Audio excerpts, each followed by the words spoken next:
नमस्कार, मी सूरज साठे. मी आज या 3 सदस्यांची मुलाखत घेण्यासाठी आलो आहे. मुलाखतीचा मेन मुद्दा काय तर माझी लाडकी बहिणीकडून याच 3,000 रुपये भेटल्या. त्याचा प्रवास कसा झाला, ते पैसे कसे अकाउंटला आले याबद्दल माहिती. ठीक आहे मॅडम, इथं बसू का मी? आठ खाली जिरणार तर नाही ना? नाही. आठ खाली जिरणार नाही, त्यामुळे मी बिनधास्त खाटावर बसलेलो आहे आणि खाट काय जिरलेला दिसेना, त्यामुळे ठीक आहे. वजन जास्त नाही ना तुमचं? वजन ऍटलिस्ट दोघांचं सारखंच दिसतंय. बरोबर, बसा बसा. ठीक आहे. बर, कसं झाला प्रवास तुमचा 3,000चा? 3,000चा प्रवास म्हणजे अगोदर मोबाईलवर आलं. मोबाईलवर काय आलं? मोबाईलवर आले, पैसे पडले. त्यावेळेला मला लय आनंद झाला. हो, आनंद झाला. मग मी पटकन चला चला चला चला चला म्हणलं, असं आले पैसे आले म्हणून पटकन बँकेत गेले, चौकशी केली.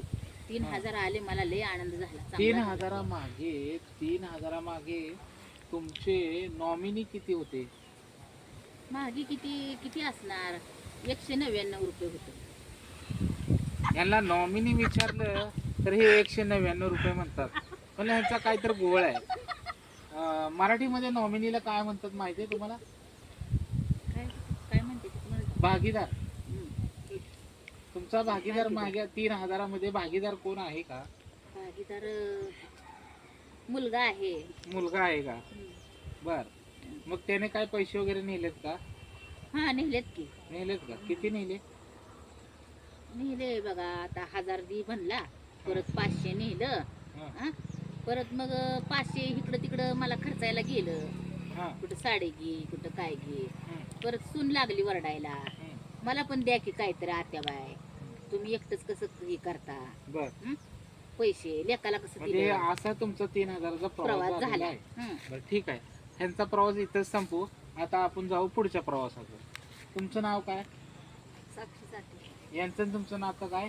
सासू सुनेचं. सासू सुनेचं. शेजारी सासू असताना हा प्रकार तुम्हाला माहित नाही? माहिती. माहिती आहे का? बरं, ठीक आहे. तुमच्या 3,000चा प्रवास कसा झाला? मला 3,000 रुपयाला खूप छान वाटलं. माझ्या मुलाला ड्रेस नव्हता, मी ड्रेस विकत घेतला. बर, आणि मला एक साडी घेतली. बर, मला खूप बरं वाटलं आणि आनंद मिळाला. अच्छा. यांनी फक्त मुलाला साडी घेतली आणि कुणाला घेतली? अहो, मला साडी घेतली आणि मुलाला कपडे घेतले. हा, उलट झालं काय तर. हा.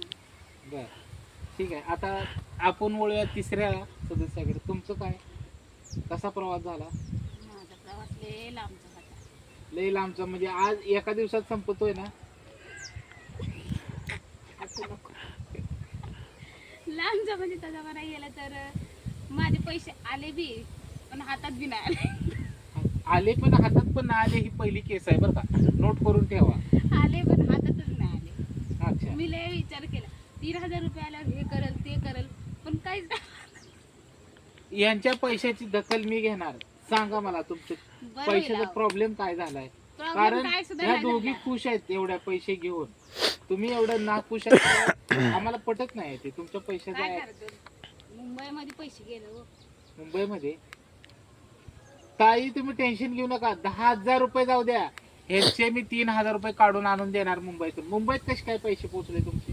मुंबईला आधी राहत होतो आम्ही. बर, बर, कोरोना झाल्यावर गावाला आलो इकडं. अच्छा. मग ही मुख्यमंत्र्यांनी योजना काढली, लाडकी अच्छा. बहीण योजना. बर, मग मी भरला फॉर्म बिम सगळं भरलं केलं. मग माझ्यावरनं सगळं अप्रुव्हल म्हणून आलं, पैसे आले, सगळा मेसेज आला. लय आनंद झाला. म्हणलं आता लगेच पैसे मिळणार रक्षाबंधनला 3,000. लय आनंदात होते. आणि बँकेत गेले, चौकशी केली. त्या अंगणवाडीच्या बाईने सांगितलं तुमचे पैसे आले. म्हणलं होय, मग जाते म्हणलं उद्याच बँकेत पैसे काढायला. पण ती बाई काय म्हणली, तुमचं इथं पैसेच नाही आले म्हणली. तुमचं मुंबईची बँक जी आहे ना, कोटक महिंद्रा बँक, तिकडे गेलेत म्हणले. मग मी म्हणलं आता कसं करा. आता म्हणलं 3,000 मिळायचं होतं, ती पण गेलं म्हणलं मुंबईला. आता कोण जायचं मुंबईला?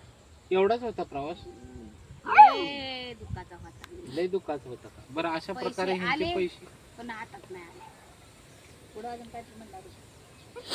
असू दे, आपण पैसे घालवून ते पैसे काढून आणू. सदस्याची चप्पल चोरीला गेले, तो लांब लचक कुत्र्याने घेऊन गेलेला आहे. सदस्य पळत आहे.